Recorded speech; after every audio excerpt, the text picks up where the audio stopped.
Disclaimer. This podcast is for educational and informational purposes only. I am not a doctor, and I am not providing medical advice. Peptides and research compounds are not FDA approved for the treatment of multiple sclerosis. Always speak with a licensed medical professional before starting, stopping, or combining any supplement, peptide, medication, or protocol, especially if you have an autoimmune condition like MS. Never self-treat serious neurological symptoms. Now, let's get into it. Welcome back to the podcast. Today we're talking about a topic that I get asked about constantly, and honestly, it's one of the most important topics I've ever covered on the show. Multiple sclerosis. If you or someone you love has MS, you already know this is not just a diagnosis. It's a lifestyle change. It's a long-term battle. It's uncertainty. It's fatigue that people don't understand. It's brain fog that doesn't show up on a scan. It's nerve pain, numbness, weakness, muscle spasticity, vision issues, heat intolerance, balance problems, and sometimes it's just waking up every day wondering what version of your body you're going to get. So today we're going to talk about peptides that may support someone with MS. And I want to be very clear. Peptides are not a cure for MS. But peptides may help support inflammation control, immune regulation, nervous system repair, mitochondrial function, neuroprotection, remyelination support, gut health, and recovery. And those things matter. Because MS is complicated. It's not just one issue. It's multiple issues happening at the same time. MS is an autoimmune disease where the immune system mistakenly attacks the protective covering around nerves, called myelin. That myelin sheath is like insulation around electrical wires. When the insulation is damaged, nerve signals get disrupted. That's why MS symptoms can show up in so many different ways. Because it depends on where the damage is happening. Some people experience relapsing remitting MS, where symptoms flare up and then calm down. Other people experience progressive forms, where symptoms gradually worsen over time. But no matter the type, the main themes are inflammation, immune dysfunction, oxidative stress, and nervous system degeneration. So when we talk about peptides for MS, we're not looking for one magic peptide. We're looking for support tools. We're looking for a stack. We're looking for a strategy. And we're looking for safety and balance. So let's break this down into categories, because this will help you understand why certain peptides might be worth looking into. The major goals when supporting MS are: number 1, immune modulation. Number 2, inflammation reduction. Number 3, neuroprotection. Number 4, nerve regeneration and repair. Number 5, mitochondrial energy and fatigue support. Number 6, gut and systemic inflammation control. And number 7, stress resilience, mood support, and sleep quality. Because stress and sleep absolutely impact MS flare-ups. So, let's start with one of the most important peptides for MS support. Thymosin Alpha-1. This peptide is one of the most discussed immune modulators in the peptide world. And when it comes to autoimmune conditions, the key word is modulation, not stimulation. A lot of people make the mistake of thinking you want to boost the immune system. But with autoimmune diseases, you don't want to boost the immune system. You want to balance it. You want to regulate it. Thymosin Alpha-1 is known for supporting immune function in a regulatory way. It's been studied in viral infections, immune dysfunction, and inflammatory conditions. And what makes it interesting for MS is that it may help shift immune response patterns. MS involves immune system imbalance, especially involving T cells. Thymosin Alpha-1 has been associated with supporting proper T cell function and immune communication. This matters because MS often involves an immune system that is overreacting in the wrong direction. People also look at Thymosin Alpha-1 for inflammation control. It may reduce certain inflammatory cytokines and help the body regulate immune response. Now, is it guaranteed? No. But it is one of the first peptides that comes up when people talk about immune-based disease support. Many peptide clinicians will consider Thymosin Alpha-1 as a foundational peptide for autoimmune and chronic inflammatory conditions. Another related peptide is thymulin. Sometimes you'll see these stacked together, and people refer to thymic peptides as a group. Thymulin is thought to support immune balance and thymus-related immune regulation. If you're looking at MS from an immune angle, thymic peptides are definitely worth understanding. Now, the next peptide I want to talk about is BPC 157. BPC 157 is one of the most popular peptides in the world, and for good reason. It is widely known for its healing properties. But most people think of it as a tendon or ligament peptide. They think of it for injuries, surgery recovery, muscle tears, and gut healing. But here's the interesting part. BPC 157 is not just about muscles. BPC 157 has been studied for neurological protection and nerve repair effects. It has been looked at in relation to brain injury models, nerve damage, and inflammation. It may have protective effects on the nervous system and help support repair processes. And for MS, this becomes important because MS is not only inflammation. It is degeneration and damage. BPC 157 is also strongly associated with gut repair. And I need you to understand this clearly. Gut inflammation can absolutely worsen autoimmune disease. Leaky gut, microbiome imbalance, and chronic gut inflammation can contribute to immune dysfunction. So even if BPC 157 didn't do anything directly to the brain, its ability to support gut integrity could still matter for MS. Because the gut and immune system are connected. So BPC 157 often becomes part of an MS support stack, not because it treats MS, but because it supports repair systems and reduces inflammatory burden. Now, let's talk about TB500. TB500 is a synthetic version of thymosin beta 4 fragments. It's known for tissue repair, angiogenesis support, and recovery. But TB500 has also been discussed for its regenerative effects. Some people consider it helpful for reducing inflammation and supporting healing. Now, with MS, TB500 is not usually the first peptide people think of. But in the context of overall tissue repair and systemic recovery, it sometimes gets included, especially if the person with MS is also dealing with muscular weakness, chronic pain, injury susceptibility, or limited mobility. Anything that supports recovery and healing becomes relevant. Now, the next peptide category is the neuropeptides. And this is where it gets exciting. Because MS is neurological. So peptides that support the brain, cognition, mood, and nervous system function can be extremely important. The first two neuropeptides I want to talk about are Semax and Selank.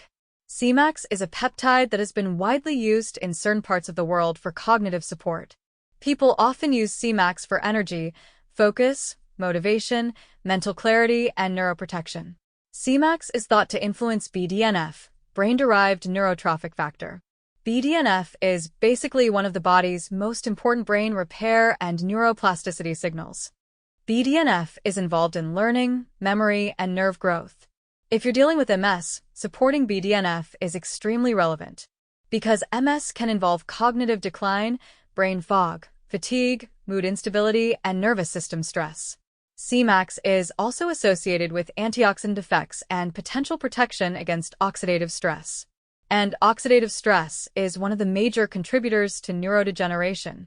So Semax is often considered one of the best peptides for mental clarity and neurological support. Selank is closely related, but the vibe is different. Selank is more known for anxiety reduction, calming effects, and mood balance. Many people compare Selank to a peptide-based anti-anxiety support tool. It may help reduce stress response and support emotional stability. And stress is a major trigger for MS flare-ups. Now, I'm not saying stress causes MS, but stress absolutely can worsen autoimmune inflammation and symptom severity. So if you can reduce stress load on the nervous system, you may help reduce symptom intensity and frequency of flare-ups. Semax and Selank together are often used as a combination. One for mental energy and neuroprotection. One for calmness and anxiety reduction. And that combo can be powerful for MS patients who deal with fatigue, depression, anxiety, brain fog, and nervous system overload. Now, another peptide that gets discussed in the MS community is cerebrolocin. Now, technically, cerebrolocin is not a single peptide. It's a mixture of neuropeptides derived from brain proteins. It's been used in some countries for stroke recovery, brain injury, cognitive decline, and neurological disorders. Some people in the biohacking world explore cerebrolacin for MS because of its neurotrophic support. Neurotrophic means it supports nerve growth factors and repair signals.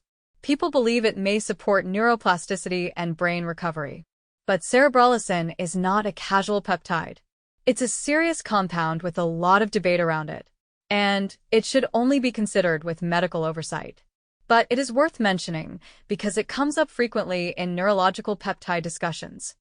Now, let's talk about another peptide and compound category that matters hugely for MS: mitochondrial support. If you have MS or you know someone with MS, you know fatigue is not just being tired. MS fatigue is brutal.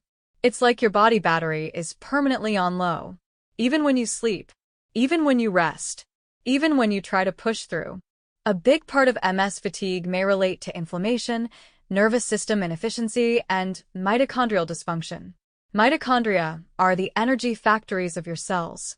When mitochondria are impaired, energy output drops, and fatigue increases. So, one of the most important mitochondrial support peptides is MOTS-c. MOTS-c is sometimes called an exercise mimetic peptide, meaning it mimics some benefits of exercise signaling. It's associated with improved metabolic health, insulin sensitivity, mitochondrial function, and energy production. Now, does it cure MS? No. But could it help with fatigue, energy metabolism, and body composition? Potentially. And that matters because many MS patients struggle with weight gain, reduced mobility, insulin resistance, and muscle loss. MOTS-c may also support inflammation reduction indirectly by improving metabolic health. And metabolic health is a major piece of autoimmune stability. So MOTS-c is often included in an MS support protocol. Now, another compound that gets talked about is SS31. SS31 is a mitochondrial peptide that targets oxidative stress inside mitochondria. It has been explored for aging, fatigue, neurodegeneration, and mitochondrial disorders. It is extremely interesting for MS because MS involves oxidative stress, neuroinflammation, and mitochondrial dysfunction. SS31 may help protect mitochondria from damage and improve cellular energy efficiency. Now, SS31 is still considered a research compound, and it is not mainstream. But if we're talking about peptides that could be relevant for MS, SS31 is absolutely on the list. Now, let's talk about NAD+. NAD is not technically a peptide, but it's often used in peptide protocols.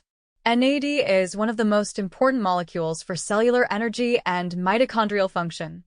NAD declines with age, and low NAD is linked to fatigue, poor recovery, inflammation, and cognitive decline. People use NAD support for energy, brain function, and longevity. And for MS, NAD support can potentially help with fatigue and brain function. Some people use NAD injections. Some use precursors like NMN or NR. But NAD support is a major part of many anti-aging and neurosupport stacks. Now, another peptide worth discussing is Epithalon. Epithalon is often talked about as a longevity peptide. It is associated with telomere support and pineal gland regulation. Some people use Epithalon for sleep improvement, circadian rhythm support, and recovery. And sleep is huge in MS, because poor sleep worsens inflammation. It worsens pain sensitivity. It worsens fatigue. And it worsens cognitive function. Epithalon might not directly treat MS, but if it helps improve sleep and recovery, it could be beneficial in the overall protocol. Now, let's talk about GHKCU. GHKCU is copper peptide. Most people know it for skin health, hair growth, wound healing, collagen production, and anti-aging. But GHKCU is also associated with anti-inflammatory and regenerative signaling. Some research suggests it may influence gene expression related to tissue repair. And because MS involves tissue damage, nerve inflammation, and systemic oxidative stress, some people include GHKCU for overall repair support. Now, I will say this. GHKCU is not a frontline MS peptide, but it can be supportive. And some people find that it improves recovery, energy, and inflammation. Now, let's talk about KPV. KPV is a peptide fragment related to alpha-MSH, and KPV is best known for inflammation reduction, especially in the gut. KPV is commonly discussed for inflammatory bowel issues, gut irritation, autoimmune inflammation, and histamine-related problems. Now, why does this matter for MS? Because MS is systemic inflammation, and many MS patients also have gut issues. And the gut-immune-brain connection is real. If your gut is inflamed, your immune system is on high alert. If your immune system is on high alert, autoimmune conditions can worsen. KPV is often used to calm inflammatory cascades. Some people consider it one of the most underrated peptides for autoimmune support, not because it directly affects the brain, but because it reduces inflammatory signaling and supports immune balance through the gut. Now, another peptide category to consider is growth hormone-releasing peptides. These include peptides like CJC, 1295, ipamorelin, tesamorelin, and sermorelin. Now, MS patients often struggle with muscle weakness and loss of lean mass. They may struggle with poor recovery. They may struggle with slow healing. They may struggle with body composition changes due to mobility issues.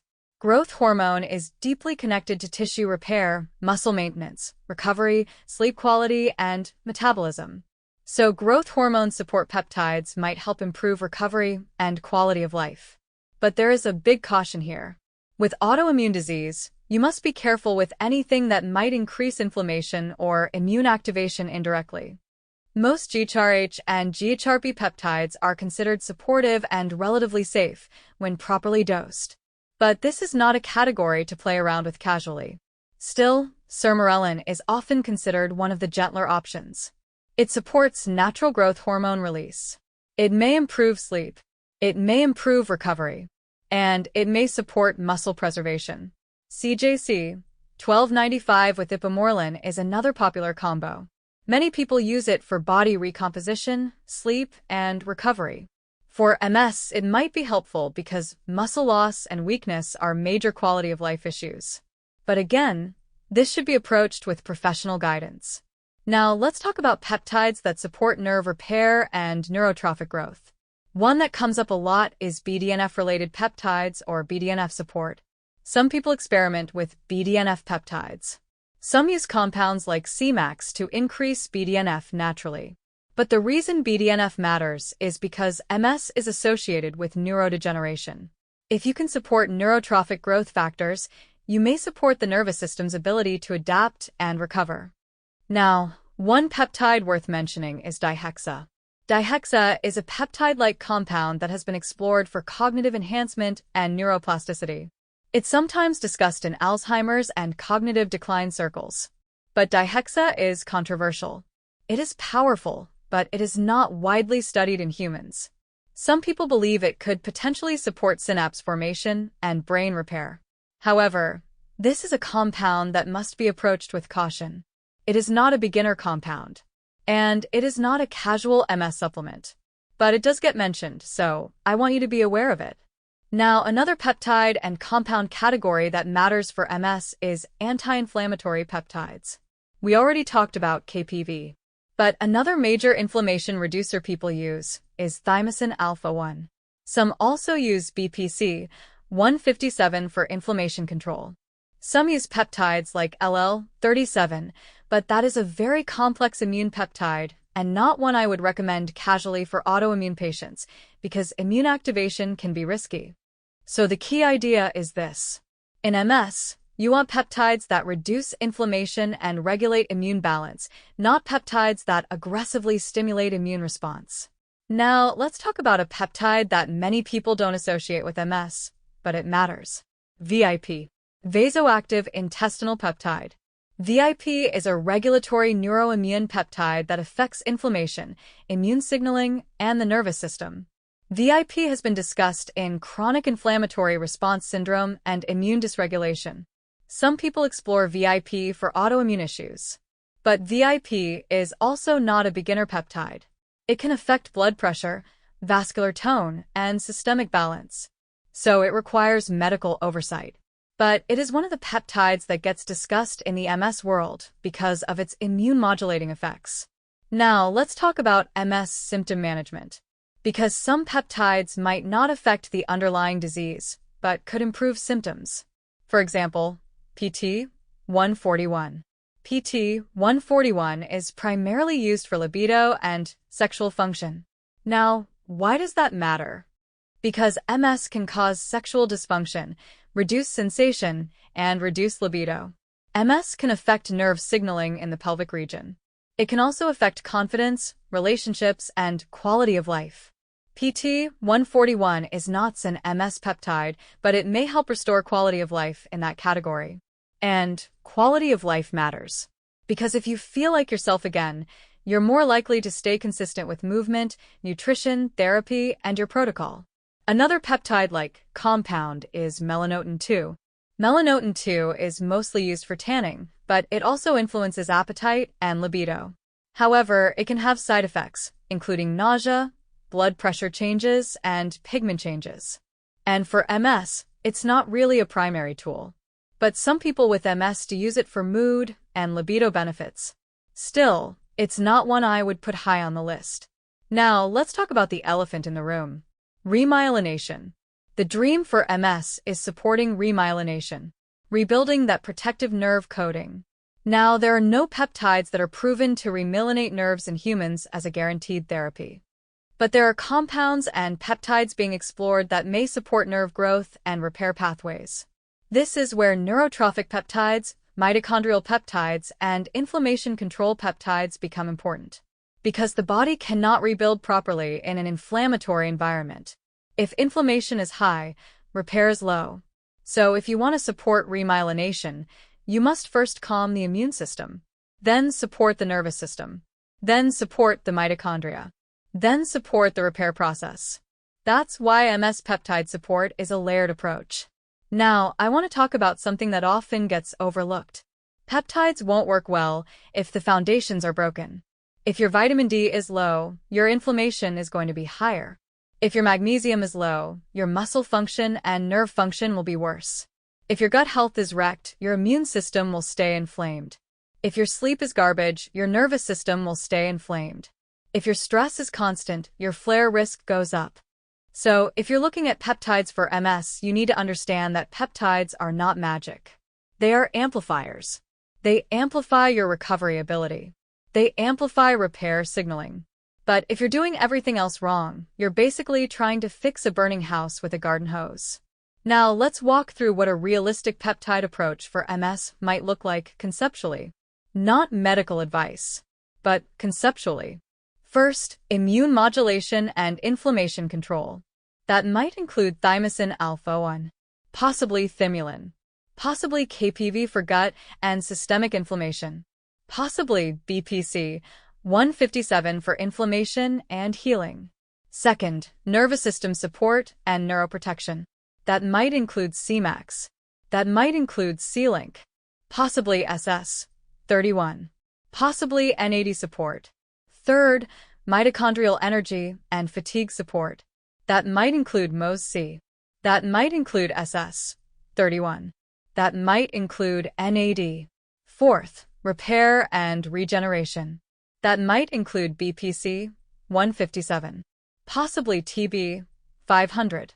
Possibly GHKCU. Fifth, sleep and recovery. That might include Epithalon. And also, improving sleep hygiene and circadian rhythm. Now, here's the key point. MS is different for every person. Some people struggle more with fatigue. Some struggle more with mobility. Some struggle more with spasticity. Some struggle more with pain. Some struggle more with brain fog. So peptide selection should match the symptoms. If fatigue is the main problem, mitochondrial peptides become priority. If anxiety and stress are huge triggers, Selank becomes priority. If inflammation and flare-ups are the main issue, Thymosin Alpha-1 and KPV become priority. If injury and slow healing are issues, BPC, 157 and TB, 500 become priority.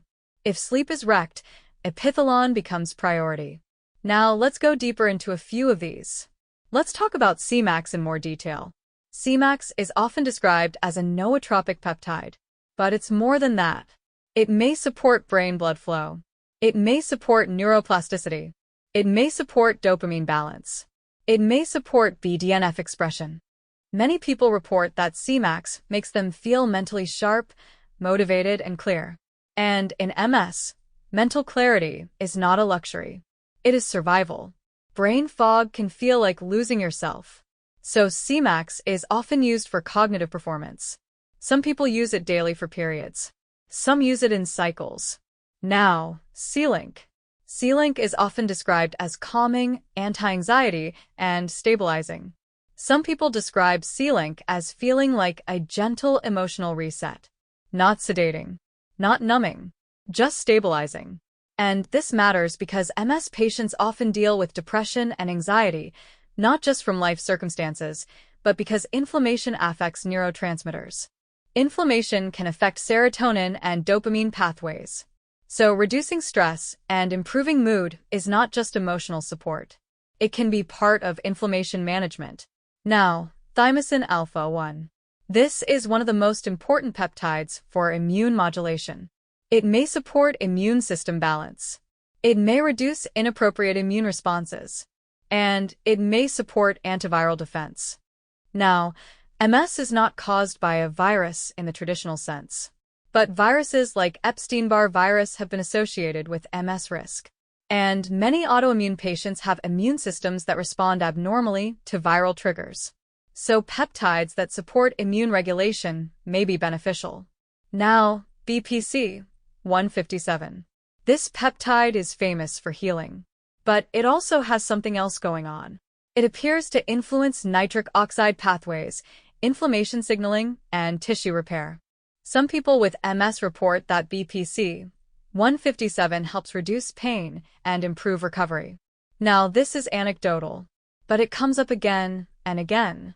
And it makes sense because BPC 157 supports systemic repair. Now, MOTS-c. MOTS-c is one of the most exciting peptides for fatigue and metabolism. Many MS patients struggle with weight gain due to reduced mobility. And weight gain can worsen fatigue and inflammation. So improving metabolic efficiency is a big deal. If MOTS-c helps with mitochondrial signaling, it may help with energy. Now, SS31. This peptide is a mitochondrial protector. It's sometimes discussed for neurodegenerative diseases. If MS is involving oxidative stress and mitochondrial dysfunction, SS31 could be supportive. Now, again, this is a research peptide. It's not mainstream, but it is interesting. Now, Epithalon. This peptide is often used for longevity and sleep. And sleep is a massive part of MS stability. If your sleep is inconsistent, inflammation goes up. If inflammation goes up, symptoms worsen. If symptoms worsen, sleep gets worse. It becomes a loop. So anything that supports deeper sleep and circadian rhythm can indirectly support MS symptom stability. Now, let's talk about another important angle. Neuroinflammation. In MS, inflammation isn't only in the joints or muscles. It's in the brain and spinal cord. That's why MS symptoms are neurological. So peptides that reduce neuroinflammation are very valuable. Semax and Selank may help with neuroinflammation indirectly. SS31 may help by reducing oxidative stress in mitochondria. NAD support may help by improving cellular energy and repair capacity. And KPV may help by reducing systemic inflammation that feeds into neuroinflammation. Now, I want to talk about something that many people ignore. Autoimmune conditions can be worsened by chronic infections, gut imbalance, mold exposure, heavy metals, and chronic inflammatory triggers. Now, peptides might help the body regulate inflammation, but if the person is constantly exposed to triggers, it's like trying to swim upstream. So peptides should be part of a bigger plan. That includes nutrition. That includes vitamin D optimization. That includes stress management. That includes movement. And that includes removing inflammatory triggers. Now, one of the most common questions I get is, can peptides replace MS medications? And the answer is no. Absolutely not. Not without a doctor guiding that process. MS medications like disease-modifying therapies exist for a reason. They have evidence. They have risk profiles. They have monitoring protocols. And they can slow progression. Peptides might be supportive, but they should not be viewed as replacements. They should be viewed as support tools. Now, another question I get is, can peptides stop flare-ups? And the answer is, we don't have enough evidence to claim that. But some peptides may reduce inflammatory load and improve recovery, which might make flare-ups less severe, or help recovery after a flare. But again, every case is different. Now, let's talk about some peptides and supplements that are often paired with peptide protocols for MS. This is not a supplement podcast, but it matters. Vitamin D is huge. Omega-3 fatty acids are huge. Magnesium is huge. CoQ10 is huge. Alpha-lipoic acid is huge. Curcumin is huge. And interestingly, curcumin is sometimes used in injectable or peptide stack form. Curcumin is one of the best-studied anti-inflammatory natural compounds. It supports inflammation reduction and oxidative stress reduction. And oxidative stress is a major issue in MS. So curcumin often appears in MS support stacks. Now, another peptide-adjacent compound is glutathione. Glutathione is the body's master antioxidant. It's not a peptide, but it is often injected in wellness protocols. If oxidative stress is high, glutathione support can be beneficial. Now, let's talk about pain and spasticity. MS pain is not always the same as normal pain. It can be neuropathic pain, burning, tingling, electric shocks, deep nerve pain, and spasticity can feel like your muscles are fighting you. Peptides may not directly eliminate spasticity, but reducing inflammation and supporting nervous system repair may help over time. Some people report that BPC 157 reduces pain. Some people report that Selank reduces nervous system tension. Some people report that mitochondrial peptides reduce fatigue-related pain. Now, I want to address one of the biggest emotional parts of MS. MS can make people feel like their body betrayed them. It can make people feel isolated. Because you can look fine on the outside, but feel like you're carrying a weighted vest of exhaustion inside. And that's why I believe MS support should include mental health support. That's why Selank is so interesting. Because anxiety and depression are extremely common in MS. And not just because of the diagnosis, but because inflammation affects the brain. So if a peptide can reduce anxiety and stabilize mood, that could improve quality of life massively. Now, another peptide worth mentioning is ARA-290, also known as sabinatide. This is a peptide studied for neuropathy and inflammation. It's been explored for small fiber neuropathy and nerve pain. Now, ARA-290 is not commonly accessible like BPC 157 or Semax.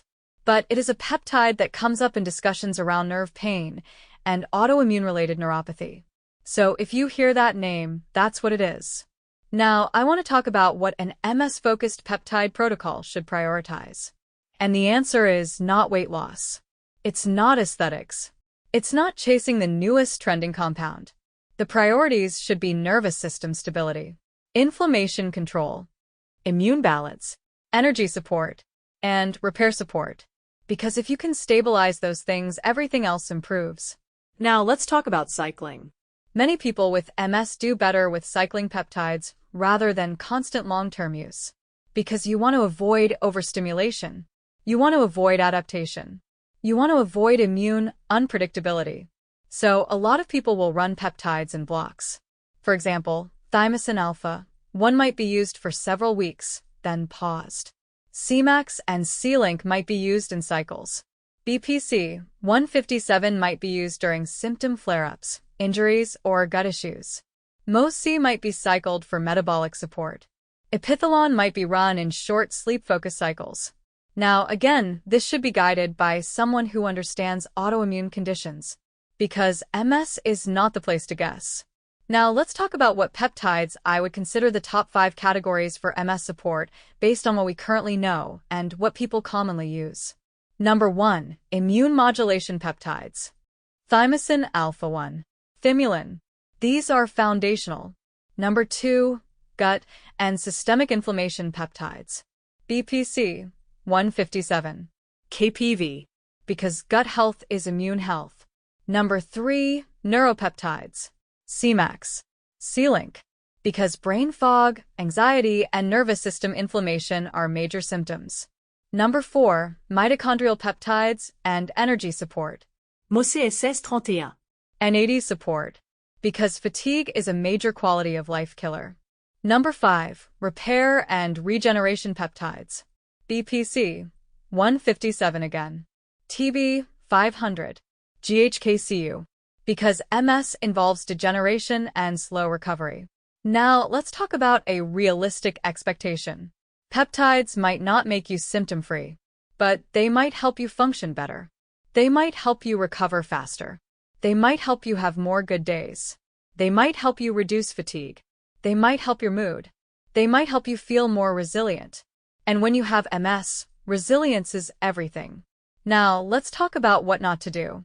Do not stack 10 peptides at once without knowing what's doing what. Do not start high doses immediately. Do not assume more is better. Do not combine peptides with MS medications without professional oversight. Do not ignore symptoms. And do not stop your MS medications because you feel better. Because sometimes MS symptoms can quiet down temporarily, but the disease activity can still be happening under the surface.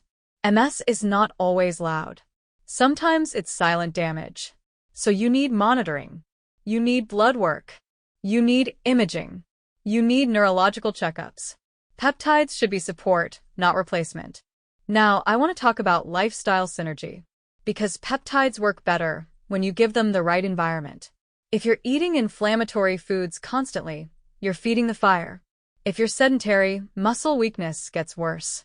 If you're stressed constantly, your nervous system stays in fight or flight. If your vitamin D is low, your immune system stays dysregulated. So the best peptide protocol for MS is always combined with lifestyle changes. And I'm not talking about perfection. I'm talking about small, consistent improvements. Even gentle movement like stretching, walking, water therapy, or yoga can help.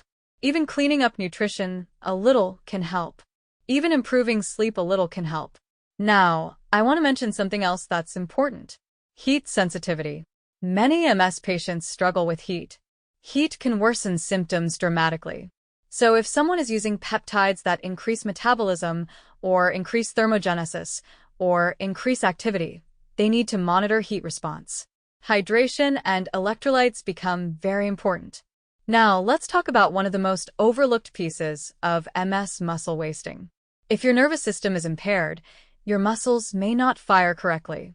Over time, that can lead to muscle loss. That leads to weakness. That leads to less mobility. That leads to less activity. That leads to more inflammation and more fatigue. It becomes a downward spiral. So supporting muscle preservation is important. This is where growth hormone support peptides might play a role. Sermorelin, CJC, 1295 with ipamorelin, tesamorelin. But again, I want to emphasize, MS is not the place to chase bodybuilding doses. This is about gentle support. Now, I want to talk about the emotional side again, because MS can be isolating. And when people try new things like peptides, they often feel hope. And hope is powerful. But hope should be paired with realism. Peptides are tools, not miracles. But tools can change your life. If you can reduce fatigue by even 20%, that's life-changing. If you can reduce nerve pain, that's life-changing. If you can improve sleep, that's life-changing. If you can improve mood, that's life-changing. So the goal is not perfection. The goal is improvement. Now, I want to go through a few specific symptom categories and match them with peptides people commonly explore. If your main symptom is fatigue, you may look into MOTS-c, SS, 31, and NAD support. If your main symptom is brain fog, you may look into Semax and possibly cerebrolacin under supervision. If your main symptom is anxiety, panic, or stress sensitivity, you may look into Selank. If your main symptom is inflammation flare-ups and immune instability, you may look into Thymosin Alpha-1 and KPV. If your main symptom is slow healing, chronic pain, and body breakdown, you may look into BPC, 157, and possibly TB, 500. If your main symptom is poor sleep and circadian rhythm issues, you may look into Epithalon. If your main symptom is gut issues, bloating, and digestive inflammation, you may look into BPC, 157, and KPV. Now, let's talk about why inflammation control is so critical. Because MS is like a wildfire. The nervous system is the forest. Inflammation is the fire. You can't rebuild the forest while the fire is still burning. So inflammation control is step one. And that doesn't mean suppressing the immune system aggressively. It means regulating it, balancing it, reducing chronic triggers, and supporting the body's natural repair process. Now, I want to mention that there are peptides being researched specifically for remyelination and MS therapy. But many of them are not commercially available in the peptide world yet. So what we're discussing today is the practical peptide landscape that people currently explore. Now, I want to give you a realistic takeaway. If someone asked me, what peptides are the most relevant for MS support, I would say these are the most commonly discussed. Thymosin Alpha-1, BPC 157, KPV, Semax, Selank, MOTS-c 31, Epithalon, and NAD support. And then, depending on the person, possibly TB 500 GHKCU and growth hormone support peptides like sermorelin. Now, I also want to remind you, MS is serious. If you're going to explore peptides, you need clean sourcing, proper reconstitution, sterile technique, and careful tracking of symptoms. And you should always introduce one change at a time when possible. Because if you add 5 things at once, you won't know what helped or what caused side effects. Now, let's talk about side effects. Because peptides can cause side effects. Semax can sometimes cause overstimulation, irritability, or headaches. Selank can sometimes cause drowsiness or vivid dreams. Thymosin Alpha-1 can sometimes cause fatigue or mild flu-like symptoms in some people. BPC 157 can sometimes cause nausea or dizziness in some individuals. MOTS-c can sometimes cause appetite changes or fatigue during adaptation. SS31 can have unknown long-term risks because it is a research compound. So the main point is, peptides are not automatically harmless just because they're peptides. They still affect biology. And MS patients should be especially careful because their immune system is already sensitive. Now, I want to talk about the long game. MS is a marathon, and peptide protocols should be designed for long-term sustainability. That means cycles. That means breaks. That means tracking. That means working with a professional if possible. That means supporting the body in multiple directions, not just one. And that means not chasing trends. Because MS does not care what's trending on TikTok. Now, I want to end this episode with something encouraging. If you have MS, you are not powerless. Even though it can feel like it, you have options. You have tools. You have strategies. You have community. And you have the ability to learn and experiment safely with guidance. The future of MS support is evolving. And peptides are part of that evolving world. They may not be the cure, but they may be a piece of the puzzle.